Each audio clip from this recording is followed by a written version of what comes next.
এবং মেজবাহুল উলুম কামিল মাদ্রাসার সম্মানিত সাবেক অধ্যক্ষ হযরত মাওলানা শাহজাহান আল মাদানী স্যারকে ওনার বক্তব্য পেশ করার জন্য বিনয়ের সাথে অনুরোধ করছি।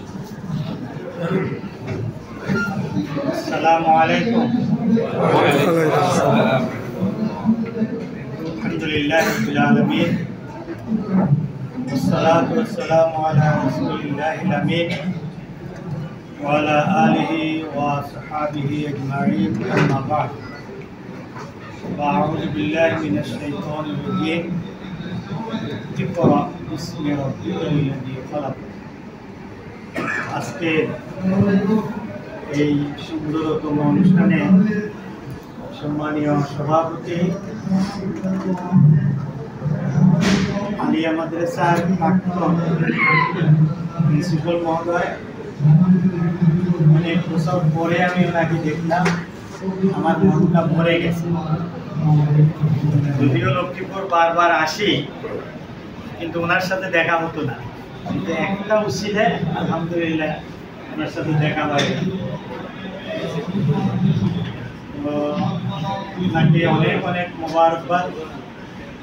এরপরে আমাদের লক্ষ্মীপুরে ভারপ্রাপ্ত আমি আমার ছোটকালের অত্যন্ত কাছাকাছি বন্ধু মানুষ নাজির ভাই, অনেক বছর পর দেখা হলো, ভালো লাগলো। এরপরে তো নেতৃবৃন্দ আছেন এখানে, রায়পুর আলিয়া মাদ্রাসার প্রিন্সিপাল সাহেবের সাথে আজকে আমার, তারপরে আয়েশা রাদিয়াল্লাহু তাআলা আনহা মহিলা মাদ্রাসার প্রিন্সিপাল সাহেবের সাথেও মনে হয় আজকেই দেখা হলো। আগে যিনি ছিলেন তার সাথে পরিচয় ছিল।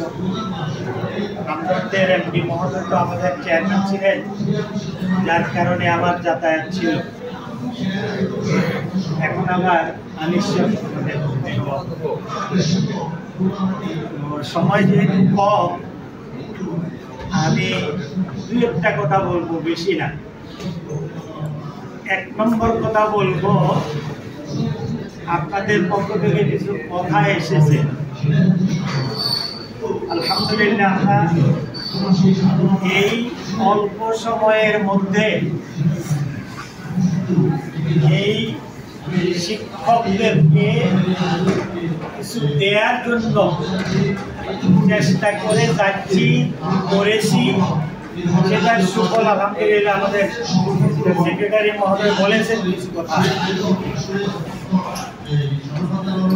আমরা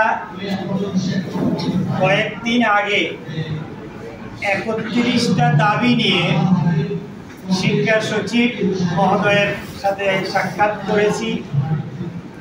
সেখানে সব দাবিগুলো আছে এবং সেগুলো আমরা ব্যাখ্যা করে জানিয়েছি। এরপরে মাদ্রাসা বোর্ডে চেয়ারম্যানের সাথে আমরা বসেছি, ইসলামী আরবি বিশ্ববিদ্যালয়ের ভিসি মহোদয়ের সাথে বসেছি, ডিজি মহোদয়ের সাথে বসেছি।